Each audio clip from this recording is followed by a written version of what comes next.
The custom buttons on your Genesis allow you to access a favorite feature or function at the press of a button. There are two custom buttons on your Genesis. One is on the steering wheel. The other is near the climate controls.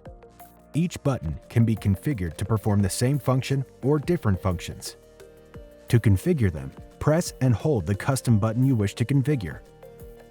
On the touchscreen, you can choose from a number of different functions, such as go to Genesis Connected Services screen, go to Phone Projection screen, go to the home screen, Passenger Talk if equipped, Quiet Mode if equipped, turn to Bluetooth audio, bring up the phone menu, turn the touchscreen display on or off, go to the HD radio data menu, and you can also choose to have the custom button perform no function at all.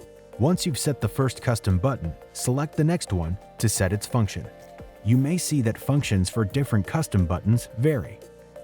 Once you've made your selection, the button will perform the desired process each time you press it.